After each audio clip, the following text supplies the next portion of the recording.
Oke guys, welcome back to Daily Charting with Toshi, di mana kita akan daily chart your favorite cryptocurrencies. Oke, dalam 24 jam terakhir, cryptocurrency market terkoreksi sebesar 1,30%, dengan total market cap mencapai di 1,02 triliun US dollars. Dan kita bisa lihat untuk Bitcoin ada koreksi sebesar 1,55% dalam 24 jam terakhir, dan dia sekarang trading di angka 22.134. Sementara untuk Ethereum, dia ada koreksi juga sebesar 1%-an, ya sedikit lebih kecil dibandingkan Bitcoin, dan dia trading di angka 1559. Apa yang menyebabkan Bitcoin drop? Ya, nah menurut gue yang terjadi adalah karena the Fed. Ya, ternyata kemarin jam 10 malam hasilnya cenderung hawkish, ya. Speech Jerome Powell cenderung hawkish. Jadi akhirnya membuat risk on asset cenderung mulai berdarah-darah pada hari ini, ya. Sementara untuk BNB dia sedikit anomali dengan XRP, dua-duanya malah meningkat. Untuk BNB dia meningkat sebesar 0,41% di angka 299 dolar. Sementara untuk XRP dia meningkat sebesar 2,8%-an dan dia trading di angka 37 sen, ya. Nah, ini bisa dibilang cukup anomali karena yang lain cenderung merah, ya. Untuk Cardano dia koreksi sebesar 1,5%-an di angka 32 sen. Polygon Matic dia terkoreksi tepat di 1% di angka 1,14 sen. Lalu untuk Dogecoin dia terkoreksi sebesar 2,55% dan dia trading di angka 7 senan, ya. Nah, lagi-lagi ya menurut gua penyebabnya ini adalah karena the Feds. Buat lo yang nggak tahu, kemarin malam jam 10 itu ada speech dari Jerome Powell, ya, atau lebih tepatnya testimoni lah, ya. Nah, dimana di sini ya ada bisa dibilang ya sayangnya nggak terlalu bagus hasilnya, ya. Kita bisa lihat di sini dia menyatakan, si Jerome Powell menyatakan bahwa peningkatan interest rate akan lebih tinggi daripada antisipasi sebelumnya, ya. Ya, otomatis ini adalah kata-kata yang hawkish. Ya, dia menyatakan hal ini, dan yang kedua adalah dia bilang apabila ya totality dari datanya semua mengindikasikan peningkatan atau bisa dibilang ini apa ya tightening yang harus lebih cepat, ya. Ya, mereka akan meningkatkan interest rate dengan lebih cepat daripada mungkin lebih cepat daripada antisipasi sebelum-sebelumnya, ya, which is bad untuk risk on asset, ya. Dan yang terakhir dia tutup dengan kata-kata bahwa current trend dari the Fed yang memfight inflasi sampai sekarang belum selesai, ya. Jadi mereka masih harus melawan inflasi, ya. Overall not good. Selain dari itu, ya, yang lebih menyebalkannya lagi adalah nanti ada Mt. Gox, kita bahas di belakang, ya. Tapi untuk sekarang sebelum kita loncat ke berita Mt. Gox, kita akan bahas dulu mengenai yang hari ini, ya. Hari ini kita bisa lihat cukup padat sebenarnya, ya. Nanti untuk US yang pertama akan ada non-farm employment change, lalu akan ada the Fed's ini ada testimoni lagi yang kedua, ya, dari Jerome Powell lagi, lalu ada juga jobs openings, lalu udah gitu akan ada crude oil inventories, ya. Jadi pada hari ini bisa dibilang cukup padat dan datanya mulai berdatangan dari US. Itu yang penting, ya. Yang bintang 3 itu nanti jam 8:15. Jadi buat lo yang mungkin nanti buka posisi futures, mau tutup duluan sebelum ada data dari US, itu mungkin boleh, ya, buat memperkecil resiko volatilitas. Nah, ini untuk hari ini. Untuk besok kita coba ngintip, ya. Untuk besok kita bisa lihat di sini akan ada initial jobless claim, itu juga penting, ya. Oke, jadi kurang lebih seperti itu untuk ekonomi kalender. Selanjutnya kita akan bahas mengenai resiko Mt. Gox. Ini menyebalkan jujurnya, ya.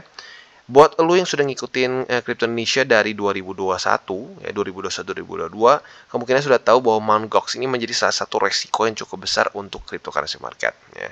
Dimana sekarang Mt. Gox ini sudah atau lebih tepatnya kreditor dari Mt. Gox ini sudah akan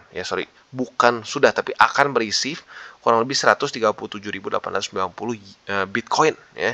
Ini kurang lebih nilainya itu ada sekitar 3 miliar US dollars, ya. Nah, ini akan antara tanggal 10, ya, tanggal 10 Maret atau sampai paling telatnya itu tanggal 30 September 2023, ya. Jadi bisa dibilang ini cukup menegangkan. Kenapa? Saat di unlock di sini 137.890 Bitcoin, ini pertanyaannya apakah akan langsung dibuang atau tidak, ya. Kalau gue pribadi dengan data seperti ini, kemungkinan besar, ya, lagi-lagi bukan ngedukun, tapi kemungkinan besar yang akan terjadi adalah koreksi yang signifikan. Jadi ya siap-siap tanggal 10, ya, ada probability terjadi goncangan di market ya. Jadi kurang lebih seperti itu. Dan seperti yang kita tahu ya, sekarang masih banyak spekulasi ya, spekulasi apakah akan harga turun atau tidak ya, karena saat kita dikasih ya, atau tepatnya saat BTC-nya diberikan kembali ke orang-orang yang kehilangan uang, itu ada kemungkinan mereka menghold juga, ada kemungkinan seperti itu. Tapi jujurnya setelah nunggu selama 9 tahun, ada probability yang besar juga bahwa mereka akan langsung jual BTC mereka, dan otomatis itu akan membuat market drop. Ya, jadi lagi-lagi harus ekstra hati-hati ya. Paling cepat itu tanggal 10 Maret ya, sementara paling lamanya itu sampai tanggal 30 September si deadline untuk repayment-nya ya. Nah, jadi overall seperti itu ya, dan bisa dibilang ini sebenarnya satu keputusan yang masih baru ya, karena baru bulan lalu dua kreditor terbesar Mt. Gox memilih untuk early payout dengan Bitcoin dibandingkan dengan fiat currency ya. Dan ini ya cukup tidak terduga juga. Awalnya gue pikir akan structured payment, tetapi banyak yang udah nggak sabar mungkin ya. Jadi akhirnya mereka banyak yang prefer langsung dikasih BTC-nya saja ya. Semoga saja tanggal 10 kalau sampai terjadi koreksi nggak sampai nembus bull support band ya. Oke, selanjutnya kita akan masuk ke chartingnya. Untuk Bitcoin kita bisa lihat di sini ya. Sayangnya dia kembali melemah ya, dia kembali melemah dan ya bisa dibilang ketahan oleh 21.629 ya. Nah, jadi buat lo yang sudah kemarin buka posisi short di sini ya sudah profit ya, tinggal kena sini atau enggaknya kita lihat beberapa hari ke depan. Nah, untuk sekarang PR dari Bitcoin sih simpelnya adalah bertahan di atas dari 21.600. Retest nggak apa-apa ya, tinggal kalau bisa jangan sampai dia jebol ke bawah sini ya. Dan nanti tanggal 10 Maret kalau sampai benar-benar sudah dikirim ya ke para para korban dari Mt. Gox, semoga saja mereka nggak langsung jual semua dan harga Bitcoin bisa bertahan di atas dari 21.600. Itu harapan gua. Atau jelek-jeleknya di weekly-nya jangan sampai tembus 21.300-an, which is itu adalah si bull support band ya. Nah, selanjutnya untuk indeks dolar PR-nya simple ya, yaitu adalah melemah ya. Sayangnya kemarin dia terbang. Kenapa terbang? Ya, lihat sendiri ya, Jerome Powell penyebabnya. Jerome Powell menyatakan bahwa peningkatan interest rate akan lebih tinggi dan lebih cepat ya. Nah, otomatis itu akan langsung berpengaruh terhadap indeks dolar dan dia langsung mendapatkan support di EMA 20, sempat retest juga ke 104,13 dan loncat, dan sekarang bahkan daily close-nya itu daily open-nya di atas dari 105,62 ya, which is not good. Nah, harapan gue adalah semoga dia bisa mulai lagi ke bawah sini ya dan membuat lower low. Jadi kurang lebih seperti itu secara makronya, dan selanjutnya kita akan geser ke buy limit. Tetapi seperti biasa gue akan disclaimer dulu bahwa semua konten dari TCI ini bukanlah financial advice. Tujuannya adalah untuk edukasi dan membiasakan para subscriber gue untuk lebih mengerti charting. Lalu bagaimana cara untuk mendukung TCI? Ada banyak caranya. Lo bisa like our video, bisa share our video, atau juga bisa menggunakan link reflektif di bawah. Dan sebelum kita lanjut, kita akan dengar dulu pesan-pesan dari sponsor kita pada hari ini. Oke, today's video is brought to you by Bybit. Dimana kita bisa lihat di sini ada berita bahagia ya, di mana roda keberuntungan ini diperpanjang. Sekarang dari tanggal 18 November sampai tanggal 18 Desember ya. Nah, peluang menang 100%. Apa aja yang kita bisa menangkan? Yang pertama, token senilai 40.000 USD ya.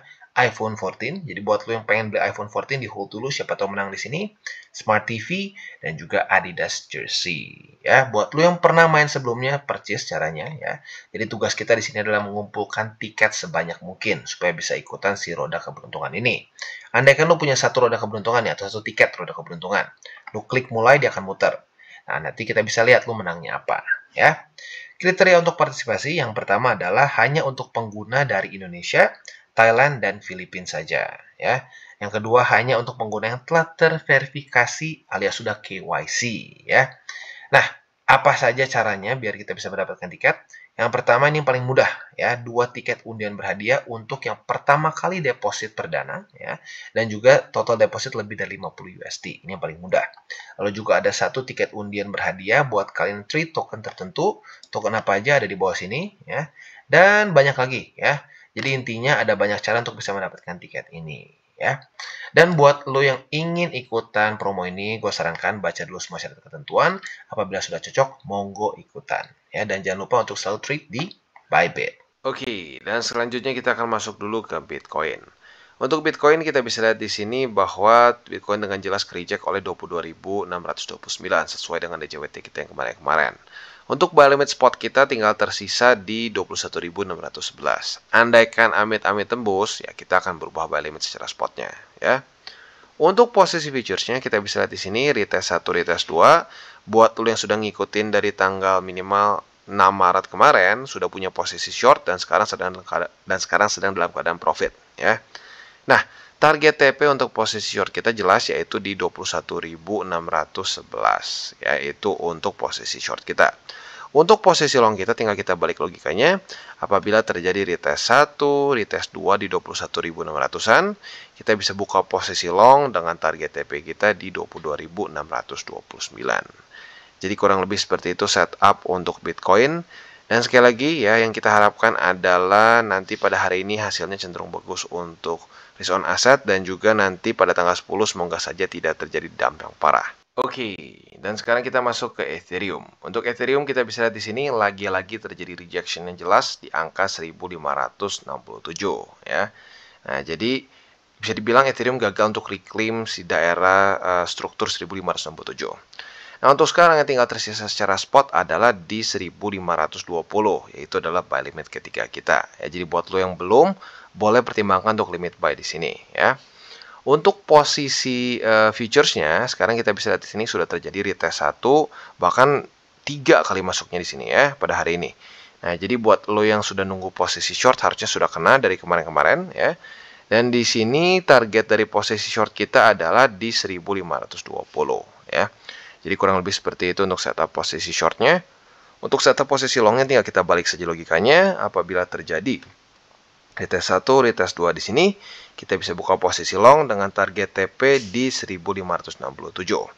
Jadi kurang lebih seperti itu setup untuk Ethereum. Oke, dan sekarang kita masuk ke BNB. Nah, untuk BNB kita bisa lihat di sini dia sudah retest lagi ya setelah berapa kali nih? Dari 5 hari ke belakang dia sudah retest 3 kali ke buy limit ketiga kita. Jadi kemungkinan besar ya 90% dari lo yang sudah dengerin DCWT dari tanggal 3 Maret kemungkinan sudah punya posisi spot di MA 200 ya. Nah, jadi kurang lebih seperti itu untuk posisi spotnya. Kalau seandainya tembus kita update lagi ya. Nah, untuk posisi futuresnya kita bisa lihat sudah terjadi retest 1, retest 2 dan sudah punya posisi long dari sini sebenarnya kita ya. Nah, tetapi sekali lagi resikonya adalah Bitcoin mulai ke reject oleh 22.629. Dan yang kedua adalah ternyata Jerome Powell cenderung hawkish ya. Jadi harus siap-siap ada kemungkinan pada hari ini juga akan cenderung hawkish lagi dan bisa drop ke bawah. Jadi kalau gue pribadi mungkin jam 8-an sebelum dia mulai keluar data dari US mau TP duluan boleh ya. Nah, untuk posisi shortnya for now masih di 296,8 ya. Tapi kalau Anda kan jebol dari 200 seperti ini ya. Jebol seperti ini, kita bisa jadikan ini juga sebagai resisten, retest 1, retest 2. Nah, bisa buka posisi short dengan target TP kita di 292,7. Jadi kurang lebih seperti itu setup untuk BNB. Oke, dan sekarang kita masuk ke Cosmos. Untuk Cosmos kita bisa lihat di sini dia kembali retest lagi ke struktur 11,74. Ya, ini adalah buy limit ketiga kita ya. Pertama sudah tembus ke sini, kedua sudah tembus juga, dan tinggal tersisa ketiga. Kalau tembus lagi gimana bang? Ya nggak apa-apa, nanti kita update lagi buy limit secara spot. Ya, tapi for now kemungkinan besar lo sudah punya tiga-tiganya di sini ya. Untuk posisi futuresnya, pada kemarin tanggal 5 dan 6 sudah buka posisi short, target TP sudah kena di sini, dan hari ini sudah terjadi retest 1, retest 2. Nah, tetapi seperti yang gue bilang ada resiko dari posisi long di sini karena seperti yang kita bisa lihat secara fundamentalnya ya atau secara mungkinnya newsnya lah kesannya ya lagi cenderung bearish. Jadi untuk posisi long pada hari ini ya cenderung lebih beresiko. Tapi buat lo yang pengen buka posisi long monggo-monggo saja nggak salah karena sesuai dengan SOP target TP-nya adalah di MA 200. Untuk posisi shortnya tinggal nyontek ke tanggal 5 dan 6 kemarin. Apabila terjadi retest 1, retest 2 bisa buka posisi short dengan target TP di $11 lebih 74 sen ya.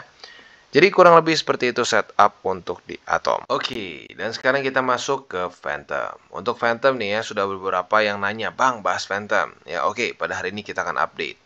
Jadi untuk posisi spotnya, sebenarnya sih kalau kita bahas dari kemarin-kemarin, di sini ya, buy limit 1, 2, 3-nya. Tapi sudah tembus semua, maka sekarang kita ada buy limit baru secara spot untuk Phantom.